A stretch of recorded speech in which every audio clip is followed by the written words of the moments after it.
आज हम पढ़ेंगे बहुलक। इंग्लिश में इसको कहते हैं मोड।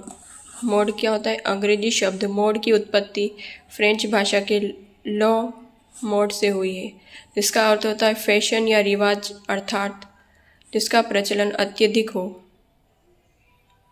जिस वस्तु का रिवाज या फैशन अधिक होता है, अधिकांशतः व्यक्ति उसी वस्तु की अपेक्षाकृत उपयोग अधिक करते हैं।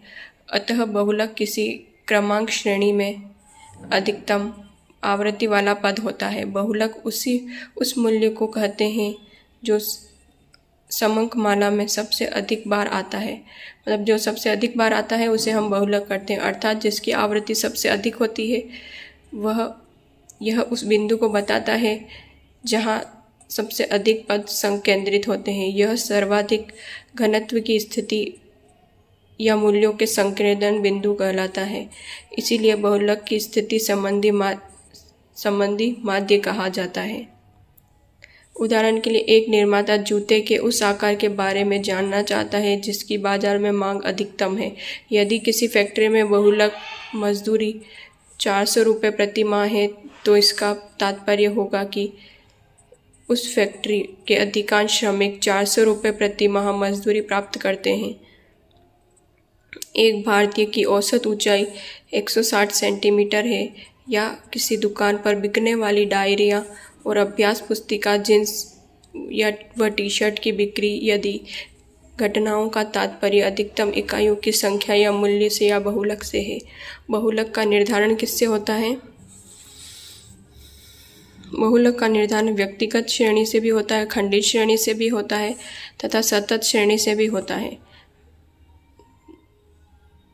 बहुलक का निर्धारण में व्यक्तिगत श्रेणी को हम क्या कहेंगे?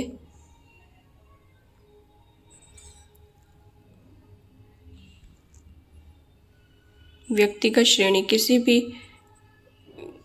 श्रेणी होती क्या है? किसी भी श्रेणी में वह मूल्य जो अधिकतम बार आता है उसे ही बहुलक मूल्य कहते हैं। जो अधिकतम बार आता है उसे हम बहुलक मूल्य कहते हैं। एक व्यक्तिगत श्रेणी में बहुलक ज्ञात करने की निम्न विधियां हैं। व्यक्तिगत श्रेणी में भी 3 विधियां हैं इसको ज्ञात करने की। व्यक्तिगत श्रेणी को खंडित श्रेणी में बदलकर, या जब व्यक्तिगत श्रेणी को किस में बदल सकते हैं? हम खंडित श्रेणी में बदल सकते हैं। और एक और क्या होती है? सतत श्रेणी में बदलकर।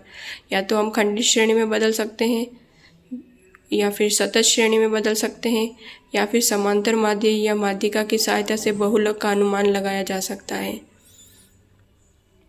क्या हो सकता है? व्यक्तिगत श्रेणी को खंडित श्रेणी में बदलकर, सतत श्रेणी में बदलकर, या फिर समांतर माध्य या माध्यिका की सहायता से बहुलक का अनुमान लगाया जा सकता है।